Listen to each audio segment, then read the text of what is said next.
tous mes amis et aux autres. Ça arrive, c'est au mois d'avril. Et en mai, ça sera trop tard. Homo politicus habilis.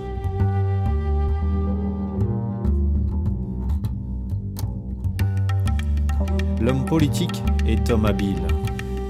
Propose au peuple de faire des concessions à base de restrictions, d'obligations, sans lui-même en faire aucune.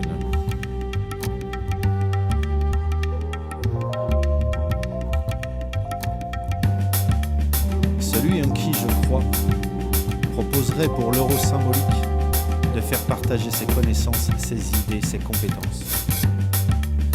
Au lieu de ça, touche lui-même l'argent qu'il propose de ponctionner pour la grande cause, tout en bénéficiant d'exonérations que son parti a mises en place sous forme de loi. Homo politicus habilis, grand orateur, remueur de vent, qui répond aux questions de son peuple en lui mettant un vent. Homo politicus habilis, tu m'épates par ton mutisme.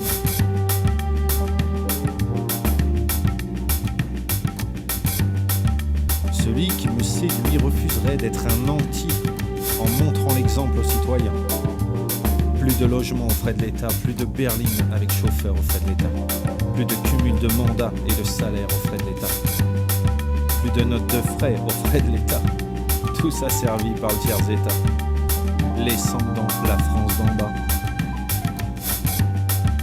Homo politicus habilis, bonimenteur commercial d'idées virtuelles, dans un seul but, sa promotion personnelle. Homo politicus habilis, tu es ton premier admirateur.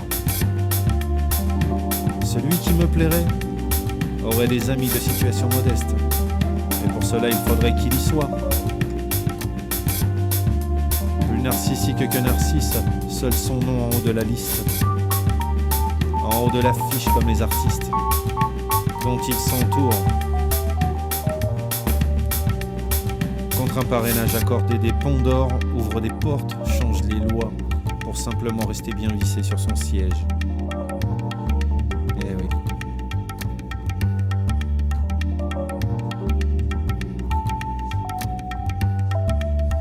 Homo politicus habilis, tu côtoies les plus grands pour oublier que tu étais petit. Mais bien souvent, tes actions, elles, le sont petites. Homo politicus habilis, la preuve, les hautes études pour les plus riches, pourtant incapables de résoudre des problèmes simples. Alors qu'apprend-on à l'ENA ? Celui qui m'envoûterait, et je pèse mes mots, hâterait de nous faire rêver, bannirait l'hérésie, réveillerait l'assemblée, ces hommes endormis par de bons petits restos gratuits du midi, arrosés de crus bourgeois, de douceur et de Havane. Et dire qu'ils sont payés pour digérer sous nos yeux.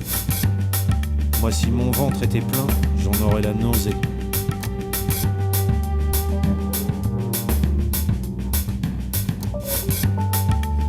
Homo politicus habilis, hypnotiseur de gens meurtris, ça ressemble beaucoup à la monarchie. Seul le costume et le château changent. Les courtisans sont des chanteurs sportifs, peintres, écrivains, tous ces gens qui ne connaissent même pas le prix du pain. Homo politicus habilis, tu me dégoûtes. Je vous conchis. Petite dédicace à Monsieur Fillon et Pénélope, ainsi que ses enfants. Bon, Monsieur Cahuzac, tiens, on n'en entend plus parler. Il devait aller en prison. Apparemment, ça n'a pas l'air d'être ça. Balkany. Alors eux, ça fait 30 ans que c'est dur. Le mari, la femme. Ça me rappelle les Tibéri à l'époque. Je me demande ce qu'ils sont devenus ceux-là. Enfin, je me fais pas de soucis pour eux.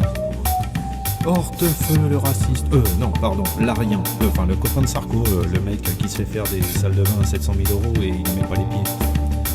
J'en allais oublier Valls parce que depuis tout à l'heure, je tape que sur la droite, on dirait. Mais ça veut pas dire que je suis de gauche, parce que la gauche n'existe plus. Valls, le 49.3, il y a plein de gens. Cahuzac qui faisait partie de la gauche. Après, il y a tous les gros cochons. qui sont tellement moches, mais comme ils ont du pouvoir, alors ils trifouillent des culs, ils tirent sur des strings de journalistes. Et l'autre, il fait les pieds comme un gros goré sous les bureaux. Si c'était ma femme, je lui casserais la bouche, moi. Enfin bref. Mon ami Copé, les embrouilles, Big Malion, tout ça, il s'en sort toujours, lui. Lui, c'est un phénix, le mec. Voilà. Takedine et bien, bon, c'est un gros con aussi, lui, c'est un menteur, tout ce que tu veux, mais il dit des choses, et à mon avis, c'est bien vrai, quoi, avec l'histoire Big Malion, Copé, tout ça, enfin, ça fout les boules, quoi.